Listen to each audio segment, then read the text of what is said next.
Okay, this is going to be a quick overview about volume. All of our volume is being created by a solid of revolution. So we're going to start with an enclosed region like this, and we're going to rotate it around the x-axis, and we're always going to rotate around only the x-axis. So this is just going to spin around, this is going to spin around, you'll get the same shape on the other side, and the resulting figure will look something like that. All of our volume boils down to basically figuring out what the area of the cross section is. So without going into the theory behind it too much, basically what you want to do is think about what shape is this cross section. In this case, so this is the same basic thing as that, all of these cross sections are circles. And so when we do volume, basically all we're doing is integrating from A to B the area of a circle. So how do we figure out the radius of the circle? The radius of the circle will be from the x-axis up that distance.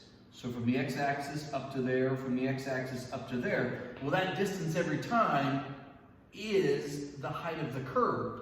So therefore my radius is whatever f of x is. Whatever the y value of f of x is at that particular moment, that's the length of the radius. So this becomes the integral from a to b. We actually move the pi to the outside because pi is just a coefficient, so we don't have to integrate that. And so this just becomes f of x, because f of x is our radius, so it's f of x squared dx. There's our formula for volume. Okay? So, I'm going to erase that, and we're going to scroll down, and we're going to see what's the way this gets complicated. So sometimes when you rotate things around, do you see how in this one there is this region right in there that's the pink part doesn't extend all the way down to the x-axis? So when we spin this around, what it does is creates this shape that has a hole in the middle of it.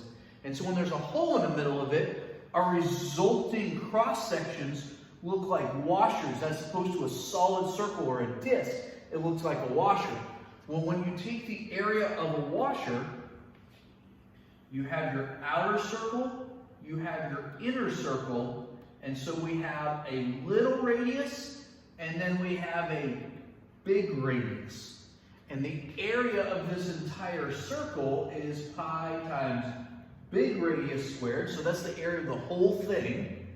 And then we would subtract away the area of the little radius squared.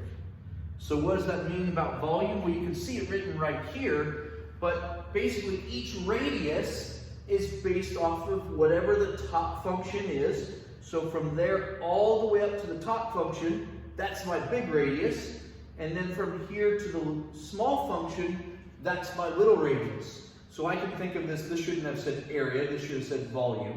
So I can think of this as volume equals pi times the integral from a to b of the top function squared minus the bottom function squared. And then put the whole thing in a giant set of parentheses, dx. Okay? So let's do a couple examples of that, and we'll see how this looks. Okay? I'm going to erase the whole thing and scroll down to a few examples. These examples are actually on the worksheet that you have. This is number 1 and 2 from the worksheet. But we want to take this entire region. We're going to rotate it. So on the other side, you're going to get just this, and this is going to curl around, and it's going to look kind of like, if you think of it three-dimensionally, you know, it would look kind of like maybe the end of a bullet, or the end of an airplane, or something along those lines. So our volume formula, every time, volume is going to be pi times the integral from a to b. Really, we could just use that washer method every time. top curve squared minus bottom curve squared. Dx, all of this has to be in a big set of parentheses. So for this one, volume unequal, this region starts, let me get rid of some of this picture here so we can see it a little better. Okay? This region starts when x is -1, and it goes until x is +3. So from -1 to +3. The curve on top is this curve, which is the square root of 3 minus x. So I want to do square root of 3 minus x squared, and then I'll subtract bottom curve. Well, the bottom curve is just the x-axis, so it would just be 0 squared. So we can do them all this way, and if it's 0 squared, then you just kind of ignore the second half of this. So I can actually get rid of all of this, because I don't need the bottom there. And then this would be dx.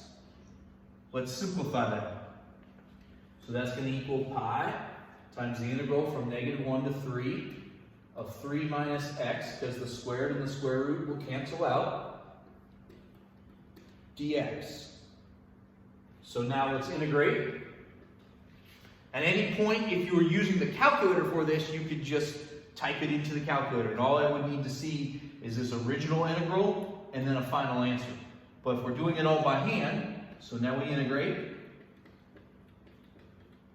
Evaluated between -1 and +2, and we typically put the pi right out here. So we're going to put the, that's +3. So now we put the 3 in. So pi is out here, and plug in 3, and then 3 squared minus, or divided by 2, minus, and now I'm going to plug the -1 in. So -3 and -1 squared is 1. So pi times all of that. So if I keep going, this would be 9/2. This would be minus -7/2. So overall, this would be 16/2 or 8. And now stick the pi at the end, and my entire volume is 8 pi for the whole thing. So 8 pi units cubed. We don't know what the units are in this one, so there's our answer. Okay?